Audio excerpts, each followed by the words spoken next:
지난 넉 달 동안 우리는 도합 13번에 걸쳐서 히브리서 12장에 있는 29절의 말씀을 읽고 들었습니다. 그리고 이제 이 서신의 마지막 장인 13장으로 들어오게 되었습니다. 이 히브리서 앞에 있는 12장은 대단히 정교한 교리적인 진술이고, 이게 편지인데도 편지체와 전혀 다르게 맨 앞부터 옛적에 여러 모양과 여러 부분으로 우리 조상들에게 말씀하신 하나님이 이렇게 시작하면서 인사를 생략하고, 말하자면 대단히 정교한 교리적인 진술로 12장이 쭉 채워져 있던 데에 비해서 이제 이 마지막 장 13장으로 오면 앞 12장과 달리 전형적인 편지 글체, 서간문 형식으로 되어 있습니다. 1절에서 이렇게 말합니다.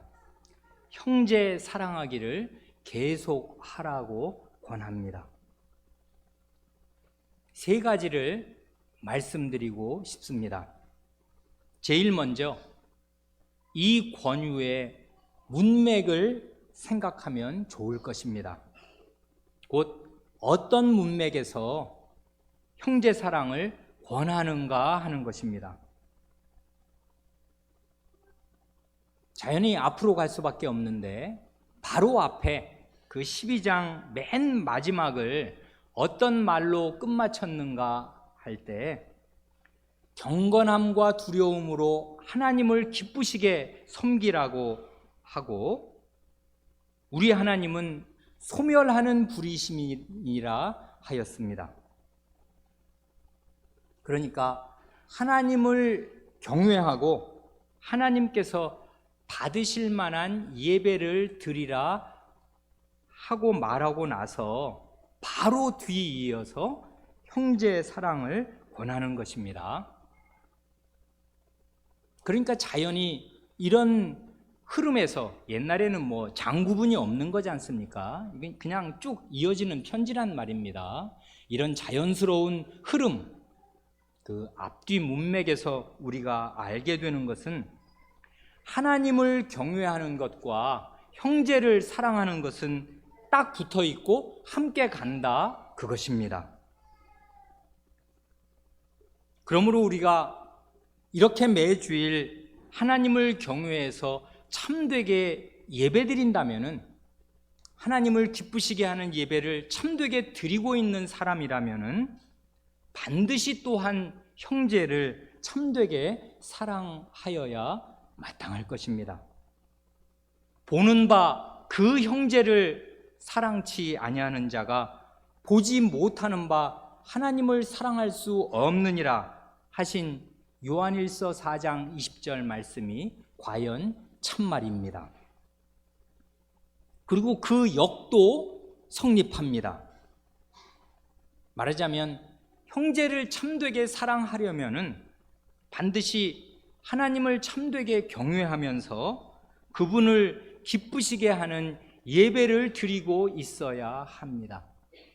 우리 사람은 본성적으로 하나님과 이웃을 미워하는 성향이 있는 가운데 태어나 그런 성향이 점점 더 굳어지고, 성신으로 말미암아 거듭난 사람이라도 이 옛사람에 속한 본성이 완전히 박멸되거나 없어진 것은 아니고 뿌리 깊이 속에 남아있기에, 우리는 하나님 앞에 경건한 예배를 드리면서 내가 누구인가, 하나님은 누구신가를 바르게 알기 전에는 결코 한 침대를 쓰는 가장 가까운 이웃도 참되게 사랑할 길이 없습니다. 그러므로 참된 예배와 참된 형제 사랑은 함께 붙어 있고 같이 갑니다. 이건 우리가 이미 살펴본 그 12장 그 14절 말씀에서도 아주 명백하게 드러난 사실이었지 않습니까? 그 14절에 모든 사람으로 더불어 화평함과 거룩함을 조치라 하실 때, 그 모든 사람과 더불어 평화를 추구하는 그것과 하나님을 닮은 거룩함을 추구하는 것은 딱 붙어 있었습니다. 화평과 거룩, 사람 간의 평화와 하나님을 닮는 거룩함은 붙어 있습니다. 이걸 우리 어린 사람들은 이렇게 말로 이해하면 기억이 안 나니까 어느 예배당에든지 가면 있는 그 십자가를 기억하면 좋을 것입니다. 십자가는 그 수평의 나무와 수직의 나무가 교차해야 그게 십자가가 이루어지는 것 아니에요. 말하자면 모든 사람으로 더불어 그 화평을 좇는 이 수평적인 형제 사랑이 십자가의 그 수평나무라면 그 수직나무가 반드시 있어야 하는데 그건 하나님, 수직적으로 위에 계신 하나님의 거룩함을 추구하고 하나님을 본받는 것입니다. 그게 있어야 십자가가 십자가로 설 것입니다. 이건 우리 주님의 그 산상보훈에도 명백한데요. 마음이 청결한 자는 복이 있다 하시는 말씀 바로 뒤이어서 이건 마음이 청결한 자, 이건 하나님을 향하는 거룩함을 지금 말씀하시는 거지 않습니까? 그 말씀 바로 뒤이어 나오는 말씀은 화평케 하는 자는 복되다. 이건 지금 사람 간의 평화로운 관계를 말하는 거지 않습니까? 이 두 가지는 언제든지 그러니까 붙어 있습니다.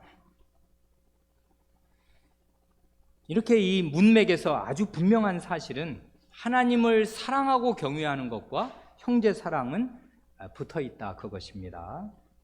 이렇게 이 구절의 문맥을 우리가 살폈으니까 이제 두 번째로 이 저자 목사님이 왜 형제 사랑을 권고하는 것인가 하는 그 사회적인 문맥, 이 사회적인 상황을 잠깐 생각해 보면 좋을 것입니다.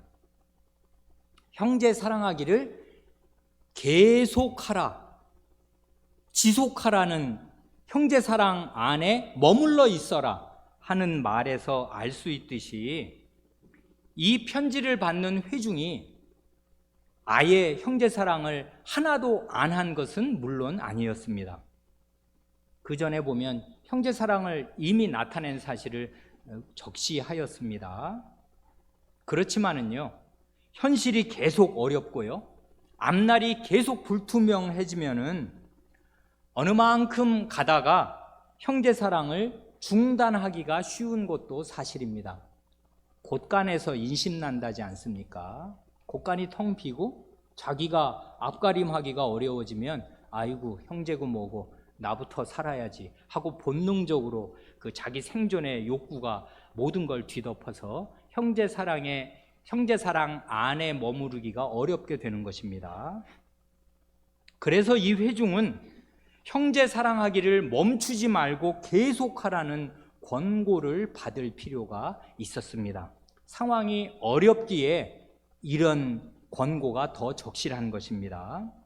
오늘 우리 교회도 마찬가지일 것입니다. 이렇게 그 본문의 문맥과 이 사회적인 문맥을 이제 예비적으로 살펴보았으니까 이제 핵심으로 들어가서 마지막 세 번째로 형제 사랑이 무엇이며 어떻게 형제를 사랑할 수 있는가를 말씀드리겠습니다. 형제 사랑이라는 이 형제 사랑이 이게 명사로 지금 여기 본문에서 주어졌는데요. 형제 사랑이라는 말의 이 원어가 무엇인가를 우리는 알 필요가 없는데, 근데 사실은요, 우리도 모르는 사이에 이 형제 사랑이라는 말의 원어를 그동안 여러 번 들어서 우리는 이미 알고 있습니다. 이 형제 사랑이라는 말의 이 명사가 뭐냐면 필라델피아입니다. 필라델피아. 그 미국 펜실베니아주에 있는 도시 이름 아니에요. 필라델피아. 그 유명한 미국 웨스트민스터 신학교가 있는 그 도시 말이에요. 필라델피아. 그 필라델피아는 필리아, 그 사랑, 그 아가페가 있고 필리아 둘 다 사랑이란 말입니다. 이거하고 아델포스, 이건 같은 어머니 뱃속에서 나온 형제를 가리키는 말인데 필리아와 아델포스가 합쳐져서 필라델피아, 형제의 사랑이 되었습니다. 그런데 교인들을 가리켜서 뭐 형제니 자매니 이 하는 이런 말들이 이게 하도 익숙해져 가지고요. 교회 나온 사람들이라면 뭐 그 말을 뭐 100번을 들었겠습니까? 1000번을 들었겠습니까? 훨씬 많이 들었을 거 아니에요. 그러니까 이 형제라는 말을 들어도 뭐 그저 그러려니 하고 무덤덤해질 수가 있겠습니다.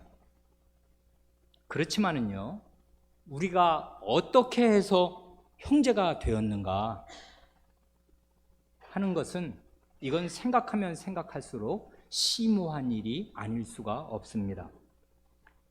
우리가 어떻게 해서 형제가 되었나 하는 요 근원적인 그 토대를 이 히브리서는 너무나 잘 보여줍니다. 여러 번 생각한 말씀이어서 읽고만 지나가도 그 뜻을 아실 텐데, 히브리서 2장 10절 이하에서는 이렇게 말씀합니다. 하나님께서는 많은 아들들, 이게 우리란 말입니다. 우리 신약의 신자들, 많은 아들들을 이끌어서 영광에 들어가게 하시는 일에 저희 구원의 주를 고난으로 말미암아 온전케 하심이 합당하도다 하고 말씀하시고요. 그러니까 이 많은 아들들이 영광으로 들어가려면 그들의 구원의 주는 반드시 고난을 받아야 한다. 이게 하나님께 합당한 일이었다 하고 말하고 나서, 그렇기 때문에 거룩하게 하시는 자와 거룩하게 함을 입은 자들이 다 하나에서 난지라 합니다. 이 거룩하게 하시는 자는 예수 그리스도를, 하나님의 아드님을 가리킨단 말입니다. 그분은 본성이, 원래가 영원히 거룩하신 아들입니다. 그런데 그분이 많은 아들들이 영광에 이르는 일을 위해서 고난을 받음으로써 이 죄로 더러워진 아들들을 거룩하게 하여 주시는 일이 필요하였습니다. 그래 그분을 가리켜서 이번에는 거룩하게 하시는 자라고 하고, 그 많은 아들들인 신약의 신자들을 일컬어서 거룩하게 함을 입은 자들이라고 말합니다. 그러니까 이거는 두 사이에는 구별이 있어요. 우리는 그분의 고난으로 말미암아 거룩하게 함을 입어야만 되는 사람들이고, 그분은 자체 발광입니다. 자신이 거룩한 분이고 빛이시면서 동시에 고난으로 말미암아, 자기의 고난으로 말미암아 이 많은 아들들을 거룩하게 해주셔야 되는 분입니다. 그런데 이 구절에서 강조하는 것은 그런 하나님의 아들과 그 다음 하나님의 아들들이 된 우리의 질적인 차이가 아니고요. 이는 당연히 질적인 차이가 있습니다. 우리는 거룩해지지 않으면 결코 영광에 들어갈 수 없고 그리스도의 고난이 없이는 영광에 이르지 못할 것입니다. 그러나 여기서 말하고 싶은 중요한 것은 거룩하게 하시는 자와 거룩하게 함을 입은 우리가, 쉽게 말해서 하나님의 아드님과 오늘 우리가 하나에서, 다 하나에서 났다, 근원이 하나다 하는 것입니다. 그 근원이 어디라는 것입니까? 한 분 하나님 아버지입니다. 그러므로 하나님의 아드님께서 우리를 가리켜 형제라 부르기를 부끄러워 아니하시고 이르시되 내가 주의 이름을 내 형제들에게 선포하리라 하십니다. 우리의 형제됨은 어디에서 오는 것입니까? 하나님의 아드님께서 자신의 고난으로 말미암아 우리의 죄를 씻어 거룩하게 하시고 친히 입을 열어서 우리를 내 형제라고 부르십니다. 그로써 우리는 그 그리스도의 부르심을 따라서 우리는 그리스도의 형제가 되고, 그리스도의 형제가 됨으로써 또한 서로가 서로에게 형제가 되었습니다. 이 구절에서 명백히 알 수 있듯이 그리스도 자신이 그 고난으로 말미암아 우리의 형제 관계의 기초가 되어 주시고 중심이 되어 주십니다. 우리의 형제 관계는 그러니까 그 토대와 기초가 심오한 것입니다. 어떻게 그리스도의 그 고난의 깊이를 다 헤아릴 수가 있겠습니까? 그러니 우리의 형제 관계의 깊이와 그 심오함도 헤아릴 길이 없습니다. 그리스도가 형제 관계의 기초가 되어 주셨기 때문에 그렇습니다. 다시 말해서 우리의 형제 관계는 그리스도의 고난 위에, 그리스도의 피 위에 형성되었습니다. 이렇게 우리의 형제관계, 우리가 서로 형제가 된 것이 다름 아닌 예수 그리스도로 말미암았으므로 우리의 형제 사랑도 그리스도의 사랑에서 나오게 됩니다. 그래 요한복음 13장 15장 말씀을 한 절씩만 읽으려고 합니다. 주님의 말씀을 들으십시오. 요한복음 13장 34절, 새 계명을 너희에게 주노니 서로 사랑하라. 그 다음 말씀이 중요한데, 내가 너희를 사랑한 것 같이 너희도 서로 사랑하라 하십니다. 예수님께서 먼저 우리를 사랑하신 그 사랑이 있으니까 그 사랑을 받은 사람으로서 그 사랑으로 너희도 서로 사랑하라 하시는 말씀이겠습니다. 15장 12절은 같은 말씀을 이렇게 반복하십니다. 내 계명은 곧 내가 너희를 사랑한 것 같이 너희도 서로 사랑하라 하는 이것이니라 하십니다. 우리가 그리스도의 사랑을 참되게 받아서 그리스도의 사랑으로 형제를 사랑할 수 있고 그렇게 하라시는 것이 그리스도의 명령이요 계명입니다.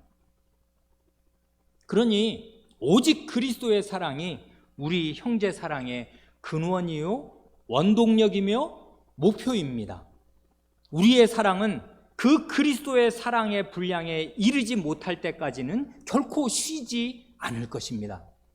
그리고 우리의 사랑은 우리 자신, 이렇게 이기적인 자기밖에 모르는 내외간에도 이기심이 분출하지 않습니까?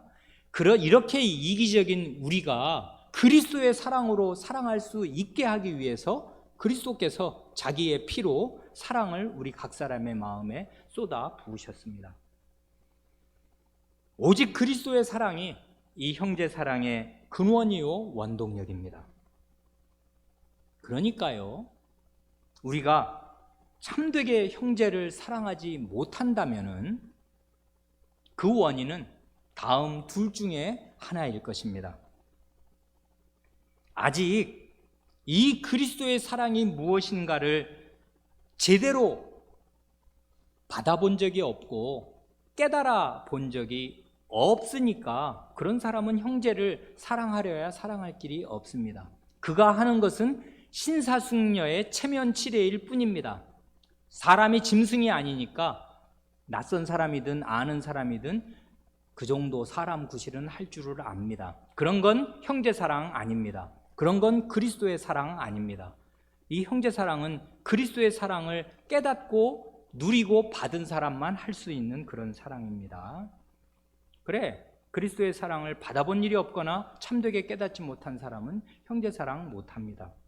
또는 그리스도의 사랑을 받은 적이 있는데 그리스도의 사랑을 한때 깨달았는데 지속적으로 그리스도의 사랑 안에 거하고 있지 못하면 형제 사랑을 계속할 수가 없게 됩니다. 그 거하라는 말씀드렸습니다. 그 안에 집 짓고 산다 그 말입니다. 뜨내기처럼 왔다 갔다 여행객처럼 어느 호텔 머물렀다 그 다음 호텔로 옮기고 이러는 건 거하는 거라고 말하지 않지 않습니까? 거한다는 말은 산다, 집 짓고 산다, 주인처럼 계속 거기서 정주한다 그 말이겠는데 그리스도의 사랑 안에 거해야 형제 사랑을 계속할 수 있게 될 것입니다. 그러니 하나님을 참되게 경외하면서 매주 이렇게 하나님을 기쁘시게 할 예배를 드리고 계시는 성도 여러분, 형제 사랑하기를 계속하시기 바랍니다. 이게 히브리서 저자 목사님을 통하여 하나님께서 여러분에게 바라시고 요구하시는 것입니다. 형제 사랑을 계속하십시오. 이어서 2절과 3절에서는 요 1절에서 권유한 형제 사랑의 구체적인 방법 두 가지를 차례로 제시합니다. 첫째는 2절이고 둘째는 3절인데 아마 오늘은 시간이 모자라서 2절의 내용만을 살펴보아야 할 것 같습니다. 2절은 이렇게 말씀합니다. 손님 대접하기를 잊지 말라. 이로써 부지 중에 천사들을 대접한 이들이 있었느니라 합니다. 여기에 손님은요, 1차적으로는 그리스도의 이름으로 찾아온 낯선 형제 자매들을 아마 뜻할 것입니다. 그렇지만 이 손님이라는 말을 꼭 그리스도인으로만 한정할 필요는 없겠습니다. 다 아시는 대로 2000년 전에 쓴 편지가 이 히브리서니까요. 2000년 전에는요, 오늘날처럼 무슨 화폐나 그 숙박업이 발달한 때가 아닙니다. 지금은 그냥 어디 먼 길 갈 때도 뭐 신용카드 한 장이나 지갑에 현금 빵빵하게 넣어가지고 가면 세계 어디를 가도 겁날 것이 없지 않습니까? 그런데 옛날에는 그런 화폐, 이런 작게 접어서 가지고 다닐 신용카드나 무슨 화폐가 없고요. 그리고 무슨 가는 곳마다 무슨 이렇게 뭐 호텔, 모텔 이런 게 있는 게 아니란 말입니다. 그러니까 먼 길을 떠나면은 먹고 자는 거, 숙식이 아주 큰 문제가 되었습니다. 그래, 낯선 손님이 우리 동네에 오거나 우리 집에 오면 집안에 들여서 먹여주고 재워주고, 그리고 더 친절을 베풀라 치면 그가 한 하루 이틀 자고 떠날 때 그 요깃거리라도 싸주는 것이, 그게 손님 대접이 됩니다. 요즘 우리 사회에서는 이게 거의 불가능한 일이 되었습니다. 누가 낯선 사람이 올 때 자기 아파트 문 열어들어서 이 방에서 주무시라고 그렇게 할 수 있는 세상이 못 되었지 않습니까? 그러고 보면 세상은 이게 점점 물질 문명으로는 발달하는데 인간 관계는 현저하게 퇴보하는 것입니다. 악해져서 이제는 낯선 사람을 전혀 믿을 수가 없고 경계하지 않을 수 없이 된, 그러니까 이 손님 대접이라는 말이 옛날의 의미로 실천이 불가능해진 이런 살벌하고 삭막한 사막 같은 세상이 사실은 된 것입니다. 그런 세상에서 우리와 우리 자녀가 살고 있는 줄을 알아야 할 것입니다. 그 과거만 해도 그렇지 않은 거 다 아십니다.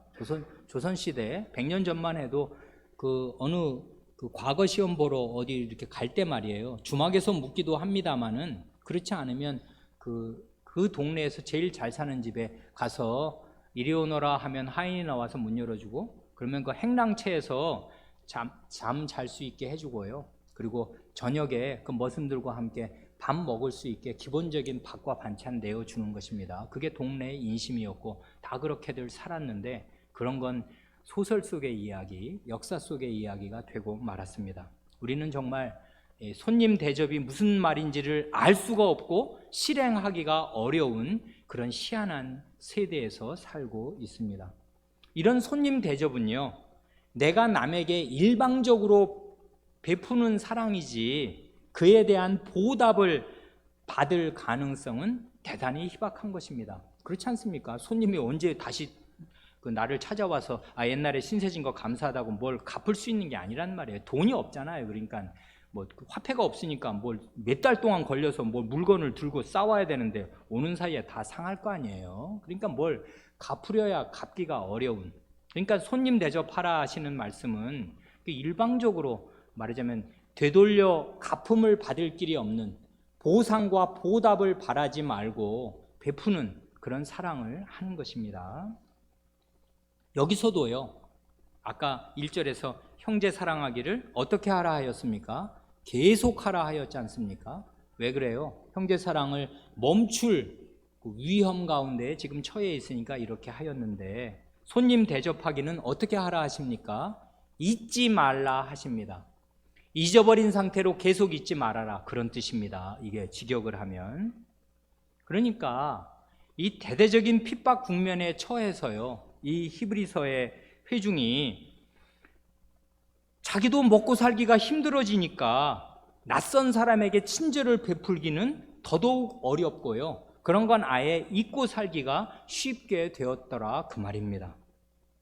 그러기에 이 회중은 손님 대접하기를 잊어버리지 말아라, 하는 권고를 들을 필요가 있었습니다. 그런데요, 이렇게 손님, 곧 객이나 나그네를 대접하는 그 일방적인 베풀기만 하는 이런 사랑과 친절은 어디에서 오는 것인가 하면요, 그건 한마디로 믿음에서 오는 것입니다. 어떤 믿음을 말하는 것인가 하면, 나도 원래는 하나님 앞에서 나그네요 객이었는데 오직 하나님의 은혜로 값없이 구원을 받았다는 사실을 상기하고 기억하는 그 믿음입니다. 그러니까 이거를 그냥 어른들은 잘 아시는 한자어로 한마디로 하면 역지사지하라 그것입니다. 입장을 바꿔놓고 생각하는 것입니다. 지금 나그네를 보면 입장을 바꿔놓고, 아 맞다, 나도 전에는 저 사람처럼 이 집도 없이 어디 정주할 데가 없이 여기저기 떠도는 그런 객이었다. 그 천덕꾸러기 같은, 그리고 다 무시해도 아무 그 대응할 길이 없는 그런 외로운 처지였다 하는 사실을 기억하는 것입니다. 이건 모세오경에 아주 분명하게 여러 곳에 박혀 있는 말씀인데 한 구절만 대표로 읽겠습니다. 하나님의 말씀을 들으십시오. 출애굽기 23장 9절에 출애굽기에서요, 그 출애굽의 구원을 받은 백성들에게 하나님께서 이렇게 명하십니다. 너는 이방 나그네를 압제하지 말라.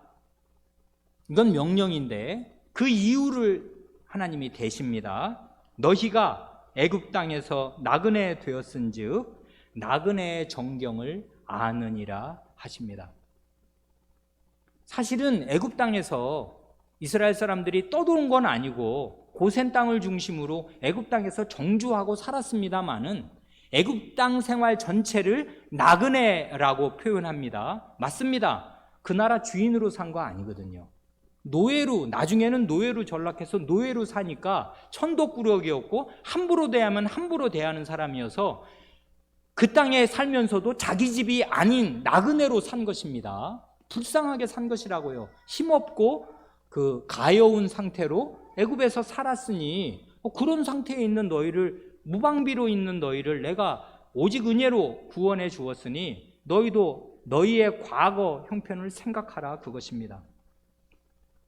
이와 같이 형제사랑의 실천 방법 중에 하나가 손님 대접인데, 손님이란 누구입니까?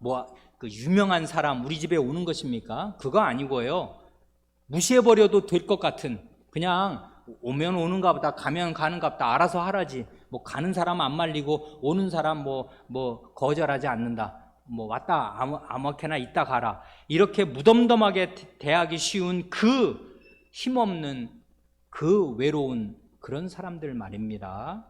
그런 사람들을 바르게 대접하라 하시는 것인데, 이렇게 하나님을 참되게 믿는 믿음, 곧 하나님의 구원을 감사하는 믿음에서 이런 힘없는 낯선 사람에게라도 대가 없이 사랑과 친절을 베풀 수 있게 되는 것입니다.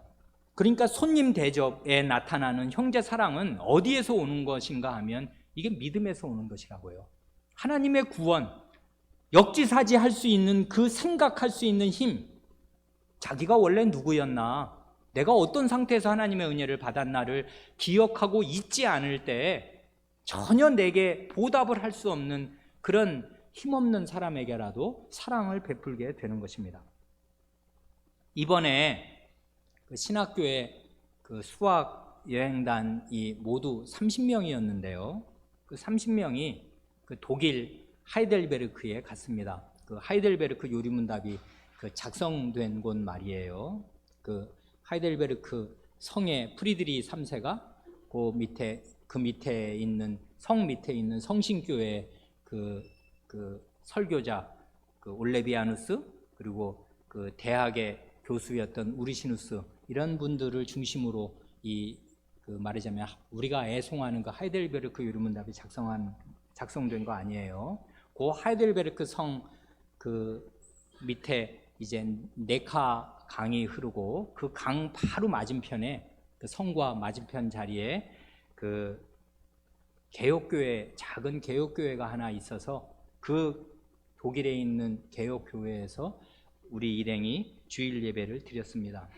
그 교회는 이름이 하이델베르크에 있는 독립 복음적 개혁교회인데 교인 수가 어린아이까지 다 합쳐서 한 40명쯤 되고요. 우리와 같이 이렇게 그 갓난아이서부터 어린아이 이렇게 그 부모들 함께 다 예배를 드리는 40명가량의 회중이 있는데 그 건물을 월세로 얻어서 예배를 드리는 통에 그 건물은 냉난방이 안 됩니다. 그래서 여름엔 굉장히 덥고 겨울에는 춥다 하는데 그런 건물에서 이제 예배를 드리고 있는 중에 갑자기 동양에서 멀리 이 30명의 그 자기네 회중하고 거의 수가 비슷한 규모의 사람들이 그 주일 예배에 온 것입니다. 그래 오전 예배를 드리고 그분들은 함께 점심 식사를 하고 오후 예배를 3시부터 드리는데 그 교회에서 우리 그 수학여행단 일행에게 점심 식사를 대접해서 아주 풍성한 식탁의 교제를 나누었습니다.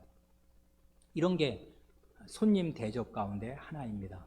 우리가 그걸 뭘 어떻게 다시 독일에 가서 음식값을 내겠습니까? 어떻게 하겠습니까? 갚을 길이 없는데 이렇게 그리스도의 이름으로 함께 예배를 드리러 나온 그 무리에게 이렇게 말하자면 선행을 베풀고 친절을 베풀고 그 주부들이 그러니까 엄청 그 전날 그 말하자면 고생했을 거 아니에요. 그 점심을 자기들보다 거의 2배로 준비하느라고 그렇게 해서 보상 받을 길 없는 친절과 자비를 베풀었습니다.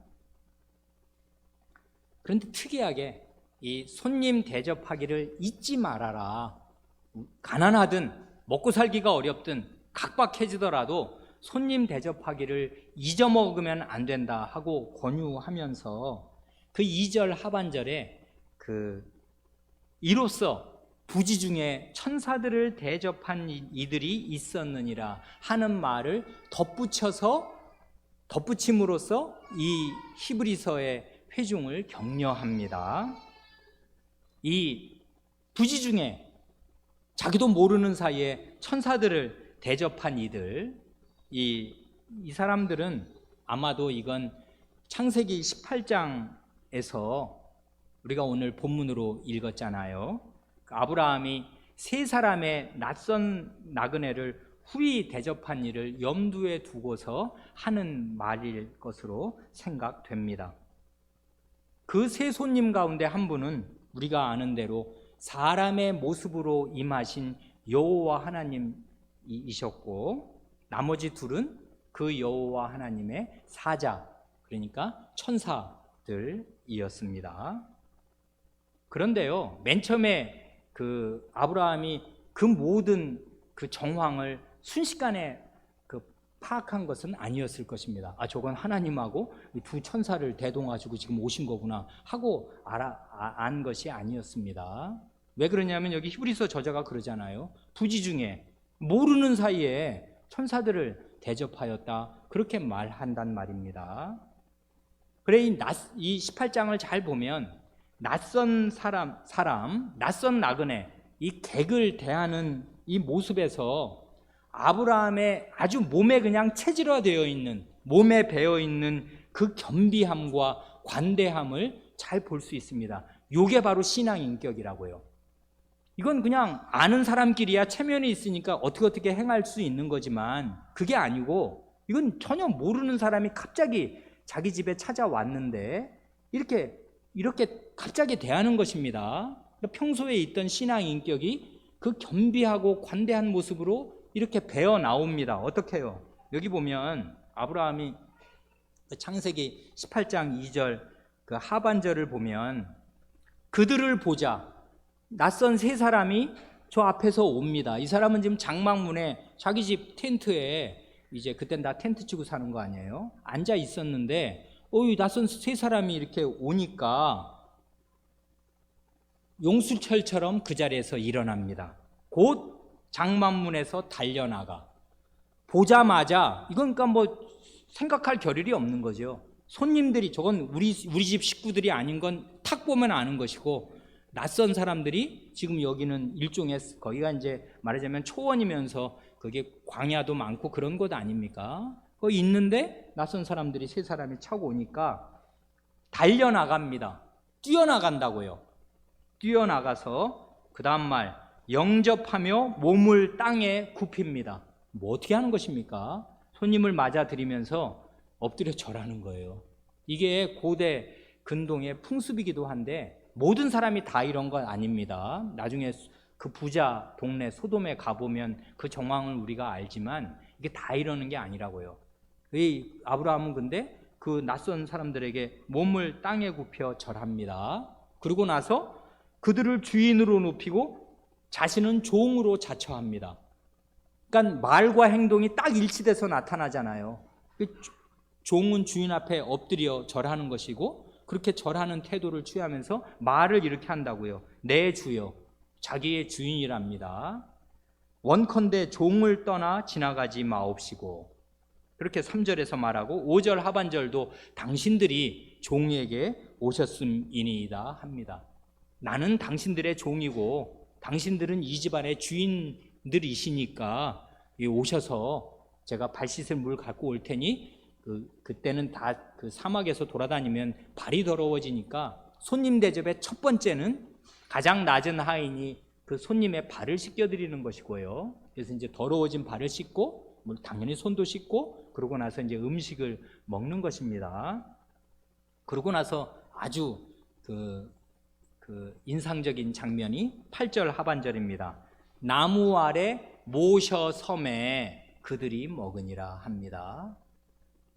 이 나무 아래는 이 나무 그늘 아래서 쉬어야 될 거 아니에요. 지금 걸어오는 거니까 피곤할 거 아니에요. 그러니까 나무 그늘 아래 앉으셔서 쉬시고, 그럴 때 발 씻고 음식을 잡수시는 동안에 아브라함은 어떻게 하고 있냐면 옆에 모셔 서 있는 것입니다. 이건 완전히 레스토랑 모습입니다. 손님들은 앉아서 식사합니다. 서빙하는 종은 서 있습니다. 물 떨어졌나? 음식 떨어졌나? 그걸 잘 드시나? 혹은 뭐 불편하시나? 요즘 같으면 후추가 떨어졌나? 소금이 더 필요한가? 이런 걸 살피면서 모셔 서 있다고요. 그러니까 이게 손님 대접 중에 정말 이게 끝내주는 모습입니다. 그렇지 않습니까?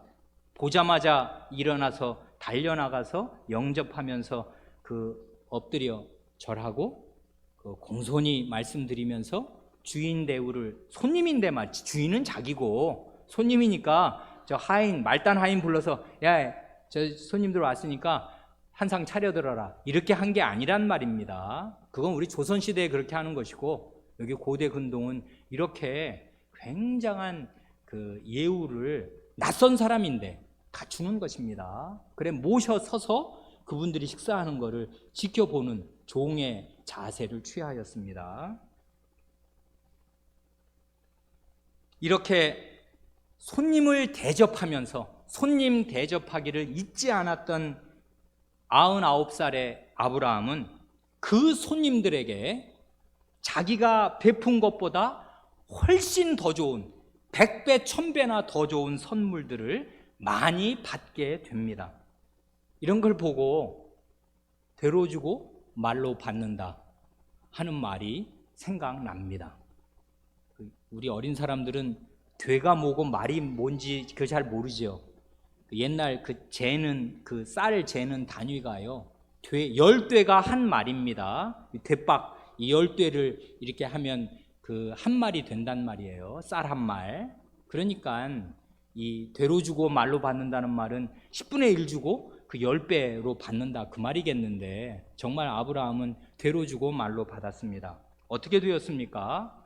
이 손님들을 자기도 모르는 사이에, 그러나 그 손님들의 태도, 그리고 그 손님 세 분 사이에 그 식사하면서 나누는 무슨 말이든지 그 태도, 이런 걸 보고서 이 사람이 나중에는 상당히 알게 되었을 것으로 생각합니다. 그래 그 나중에 손님들이 이제 이 집을 떠나가면서 손님 중에 그 주빈이었던 그분과 대화를 나눌 때는 대화의 격이 그전과 완전히 달라지게 되지 않습니까? 그래, 그 자리에서 음식을 잡수시는 자리에서 그 손님이 아들을 낳게 될 것을 다시금 확약하십니다. 그리고 아주 결정적인 은혜를 이 가정에 베푸시는데 사라가 그 아들을 얻을 믿음을 일으켜 주신다고요. 그뿐만 아닙니다. 아브라함이 이렇게 손님을 대접한 아브라함이 하나님의 벗 대접을 받습니다. 벗이란 무엇입니까? 흉금을 터놓고 대화를 나누는 것 아니에요.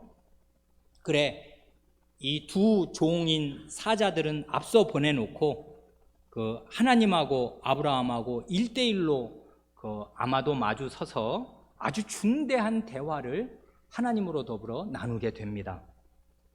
곧 하나님 나라를 어떻게 이루어 가실까에 대한 중대한 경륜을 듣게 되는데, 그 경륜의 일단 아주 중요한 부분은 뭐냐면 소돔 성에 대한 심판의 경륜이고, 이 소돔 성과 같이 이런 불의한 그런 백성이나 불의한 사람을 하나님께서 심판하시면서 공의가 가득한 나라를 아브라함으로 말미암아 세우실 것이다 하는 이 하나님 나라의 경륜을 하나님의 입에서 듣게 되고요.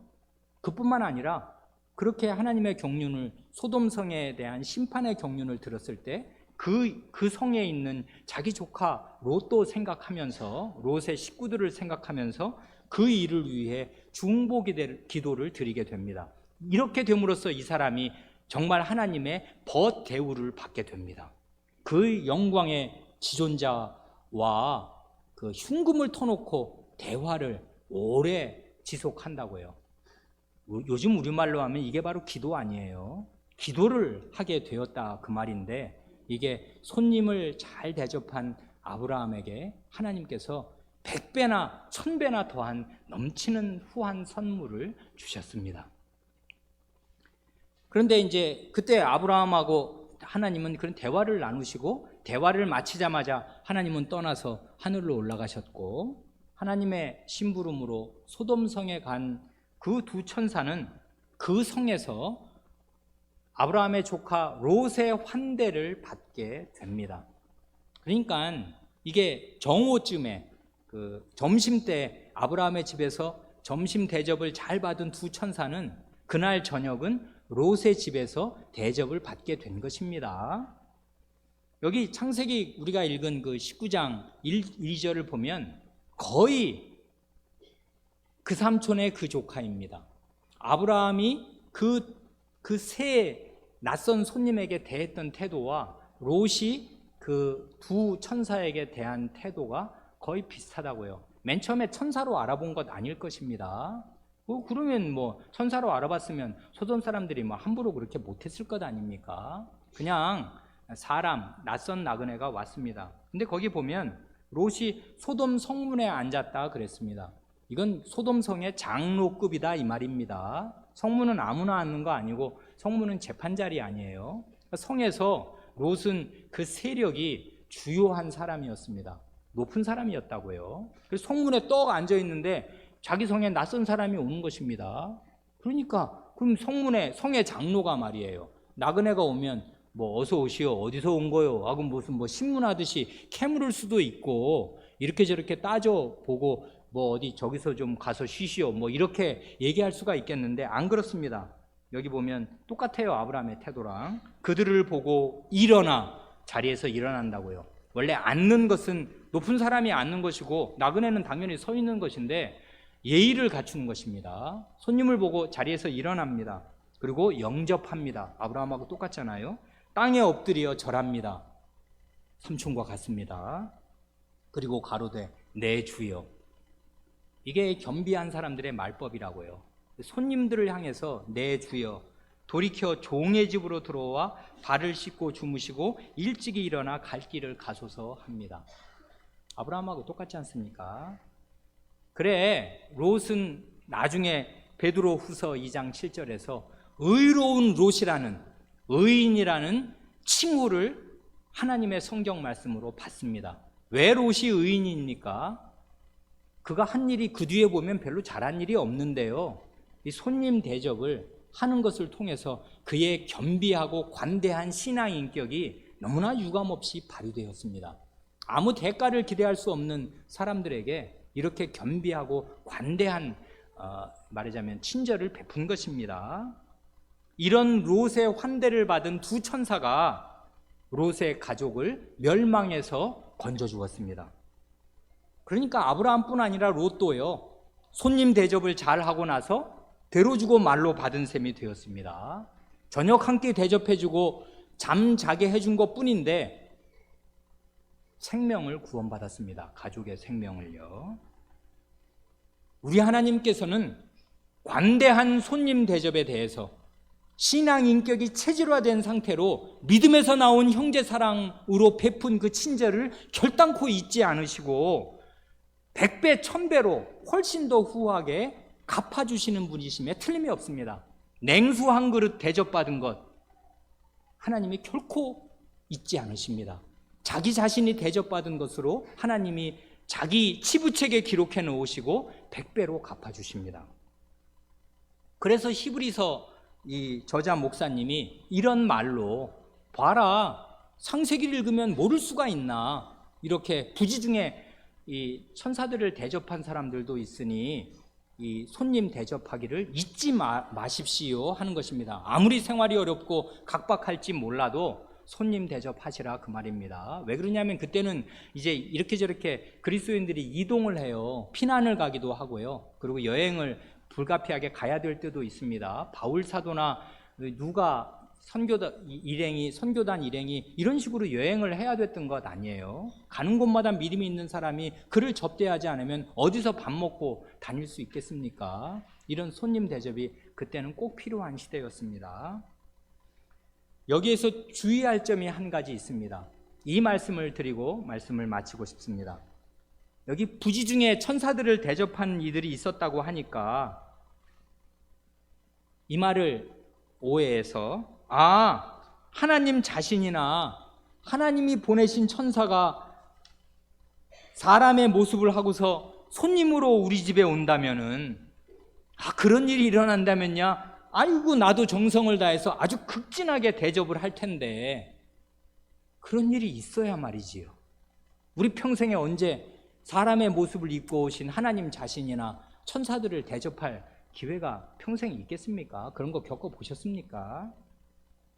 하고 생각하고 멈춘다면은 이건 신약의 신자로서는 너무나 부족한 생각이 아닐 수가 없습니다. 그런 아니하고 어리숙한 생각을 단박에 교정해주는 우리 주님의 말씀이 있습니다. 마태복음 25장 31절 이하에 나오는 장엄한 말씀이 바로 그 말씀 아닙니까? 이 마태복음 25장 31절 이하에 계시된 주님은 국지적으로 소돔 성을 심판하시는 분을 넘어서 영광의 보좌에 앉으셔서 전 세계적으로 만민, 모든 민족을 심판하시는 주로 자기를 계시하십니다. 그런데 그렇게 주님이 얼마나 높으냐, 그걸 얘기하려는 게 이 말씀의 최종 목적이 아닙니다. 그렇게 높으신 주님이 주님 자신이 굶주릴 때 먹을 것을 주는 길이 있고, 주님 자신이 목마를 때 물을 주는 방법이 있고, 주님 자신이 나그네 되었을 때 영접하는 길이 있다. 이게 바로 나그네 되었을 때 영접하는 게 손님 대접 아니에요. 히브리서에서 말하는 손님 대접을 하는 길이 있다 말씀하십니다. 그건 무엇인지 우리가 모르지 않습니다. 거기 마태복음 25장 40절이 그렇잖아요. 너희가 여기 먼 데 갈 것이 없습니다. 천사 찾으러, 손님 찾으러 돌아다닐 것이 없어요. 여기 내 형제 중에 지극히 작은 자 하나입니다. 여기 내 형제 중에 지극히 작은 자 하나에게 한 것이 곧 내게 한 것이니라 하시고, 45절에 그 반대의 얘기도 똑같이 하시는데, 이 지극히 작은 자 하나에게 하지 아니한 것이 곧 내게 하지 아니한 것이니라 하십니다. 여기서 가장 중요한 말씀은 내 형제라는 말씀이겠습니다. 전에도 말씀드린 대로 이건 지금 선행을 격려하는 문제이기에 앞서서 믿음의 문제입니다. 믿음은 여기 내 옆에 있는 사람이 누구냐 하는 것을 알아볼 수 있는 눈입니다. 곧 그가 내 형제, 만왕의 왕과 어떤 관계를 맺고 있는 사람인가를 알아보는 눈, 그 지식, 그게 믿음이라고요.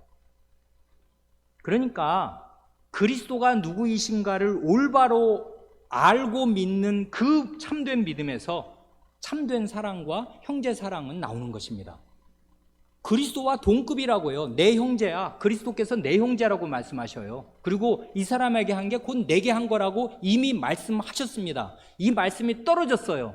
이 말씀은 그러니까 진리입니다. 불변의 진리라고요. 이 말씀을 믿는 사람은 형제에게 함부로 하지 않습니다. 이 말씀을 믿는 사람은 형제가 배고플 때 먹을 거 줍니다. 형제가 목마를 때 냉수를 떠줍니다. 형제가 나그네의 이름으로 내게 나올 때 보상을 바라지 않고 일방적으로 그에게 친절을 베풉니다. 왜 그래요? 그게 그리스도의 형제니까. 그리고 그에게 한 것이고 그리스도 자신에게 한 것이니까 그렇습니다. 그러니 손님 대접하기를 잊지 말라 하신 말씀은 이게 그 형식 그대로 2000년 전이나 혹은 아브라함 시대 4000년 전 그때 그 형식으로 우리가 그대로 시행할 수 있는 것은 아닙니다. 문화가 너무나 달라졌고 우리는 우리 아파트에 아무나 들여올 수 없는 세상에 삽니다마는 이 말씀은 오늘 우리에게도 멀리 있지 않아요. 여기 있는 내 형제, 지극히 작은 자 하나는 우리 옆에 늘 있기에 그렇습니다. 특별히 우리 교회를 찾아 나오는 손님들이 있습니다. 얼마 전에는 우리 교회의 홈페이지를 보고서요, 강원도 평창에서 매주 3-4시간 걸려서 버스와 전철을 서너 번 갈아타고 우리 교회 예배에 한 달 이상 참석했던 중국인도 있습니다. 그 사람 말도 잘 알아는 듣는데 말도 제일 한국말 제대로 잘 못합니다. 뭔 말인지 한참 들어야 간신히 알아먹을 만하게 말하는데 홈페이지를 보고 개혁교회를 찾아서 평창에서 여기까지 그 차가 없으니까 고속버스 타고 강변역에 내려서 전철을 이렇게 저렇게 바꿔 타고 여기 회기역에 여기 회룡역에서 내려서 걸어온 그런 손님이 있었습니다. 그리고 지금도 우리 교회에 손님들이 계십니다. 이분들은 대개 믿는 분들이고요. 말하자면은 그리스도의 이름으로 우리 가운데 온 손님들입니다. 그리고 이 집의 식구가 될 것인가를 진지하게 고려하는 분들도 있습니다. 그렇든 안 그렇든 우리와 함께 갈 형제로 남게 되든 아니면 우리를 그냥 어느 날 떠나가든 상관이 없이 이런 손님들을 따뜻하고 친절하게 맞는 일이 진실한 그리스도의 사랑을 가지고 아브라함과 롯의 태도로 이런 분들을 친절하게 대접하는 일이 이 말씀에 순종하는 한 가지 방법이 될 것입니다. 하나님 말씀에 순종하는 길 멀리 있지 않습니다. 그러니 낯선 분이 교회에 왔을 때 오면 오는가 보다, 가면 가는가 보다, 나 예배드리기 바쁘다, 이래서는 안 될 것입니다. 그러면 손님 대접하기를 잊어버리고 있는 상태일 것입니다.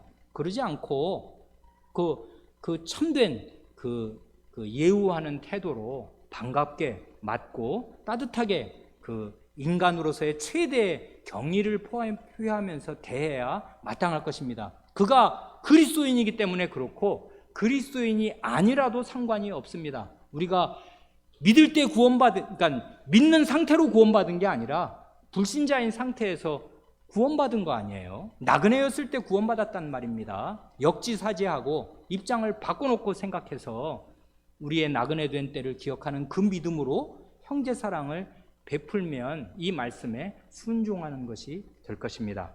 오늘은 히브리서 13장 1절과 2절 2절 말씀을 함께 생각하였습니다. 기도드리겠습니다.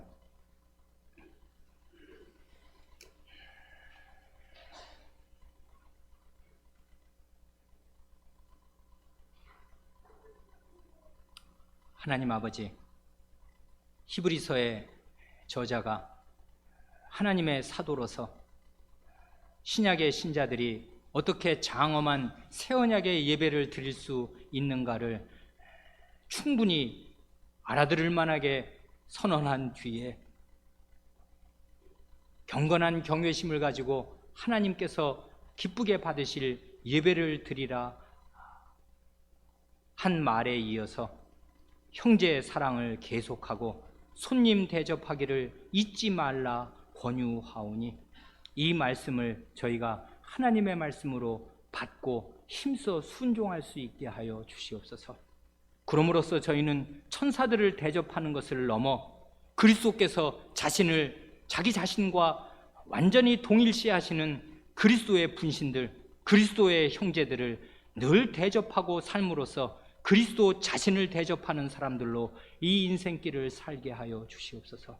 그리할 때 그리스도께서 대접받으신 것을 결코 잊지 아니하시고 천배 만배로 갚아 주시겠사오니, 오직 그리스도의 보상만을 바라고 이 땅에서는 보상을 바라지 않으며 값없이 친절과 선행을 베푸는 믿음의 사람들로 살 수 있게 하여 주시옵소서. 저희의 참된 믿음이 참된 형제 사랑과 손님 대접으로 언제든지 나타날 수 있게 하여 주시옵소서. 우리 구주 예수님의 이름으로 기도하옵니다. 아멘.